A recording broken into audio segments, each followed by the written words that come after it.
I have all my tools ready to go. So if you use the link that I sent you, you will find where you can download this pattern. This is the mini stocking by Made for Mermaids, and it's a free pattern that they put out for Christmas. They do freebies every year for Christmas. They are a really awesome pattern company, so highly recommend that you go check them out for other patterns. Other things we have is a 45mm rotary cutter. This is a fabric scissor. This is just a regular old scissor that I used to cut out my pattern. The pattern pieces for this are quite small, so they all came on one sheet of printer paper, and I just cut them out on the lines. There's not a whole lot to know. We'll talk more later about printing patterns, but this pattern is super easy. Just make sure you print at 100% scale on the one piece of paper. There's no pattern assembly required for this because it's so small. So I cut that out. I'm going to put those scissors aside. I also have pattern weights here, which I'll use to hold my pattern in place. You can also use small rocks. You could use canned goods. That might be a little hard because these pieces are so small.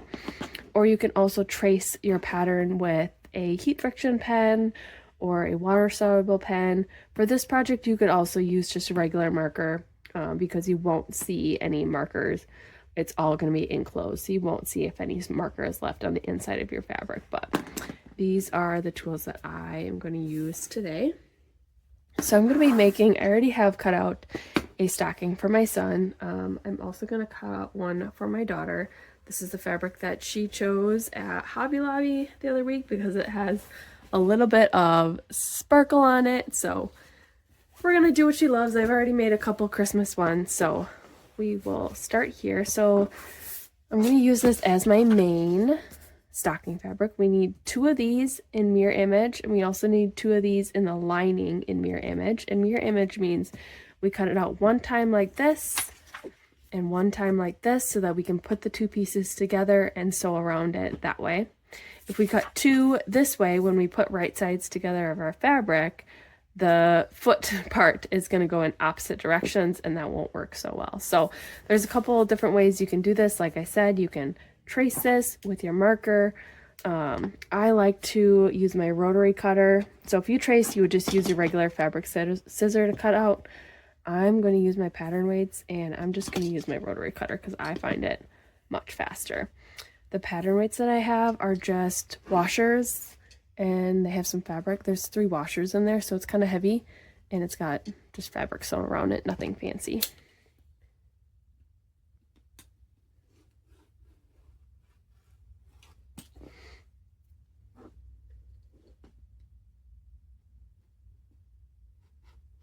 Because it's so small, I will have to shift my pattern weights so I don't cut them.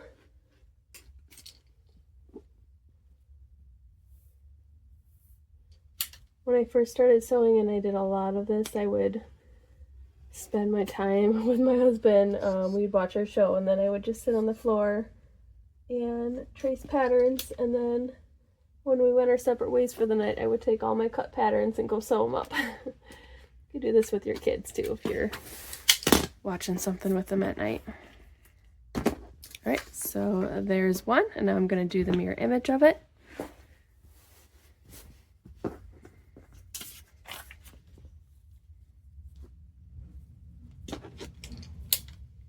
You can also just hold it down too. This is small enough that you don't really need a pattern weight or something if you can hold it.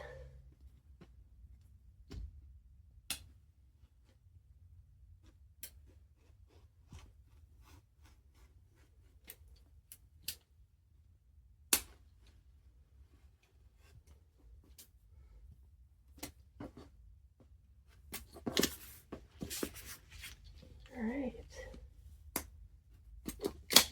There you go. So we have our 2 main pieces. That is done. Now we're going to do our lining. I wanted to do pink, but I'm not sure. Oh, I might be able to do it. I think I'll have just enough of this fabric if I angle it just right. Let's see, and then I could do, yeah, perfect. Okay. Wasn't sure if I'd have enough, but we have just enough.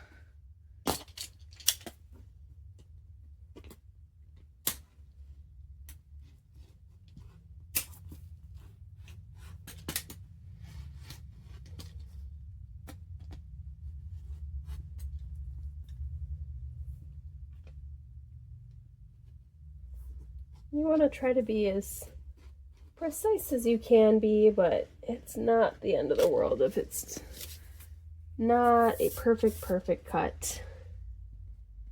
You have a 1/4 inch seam allowance that it will be hidden in if your edges are a little squiggly. All right, so there's that. And then we want the mirror image. So I'm gonna flip it over to this side. Love a good use of a scrap.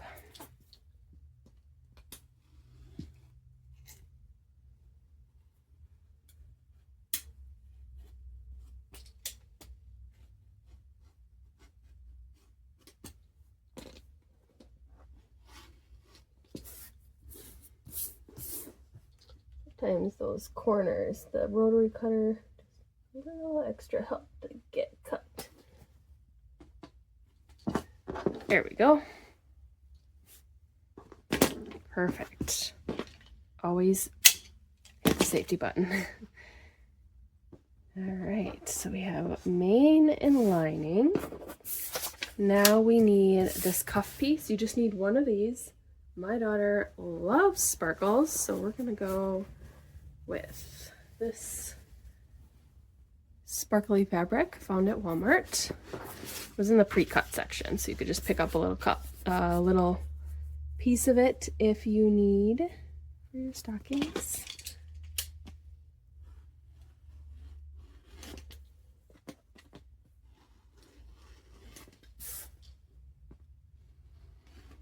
All right, there's our cuff, and let's see, I think I'm gonna do the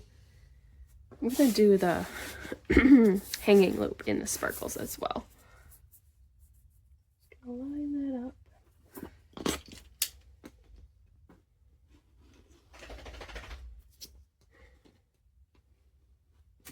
All right, there you have it. We have all of our stocking pieces: 1 loop, 2 lining, 2 mane, and 1 cuff.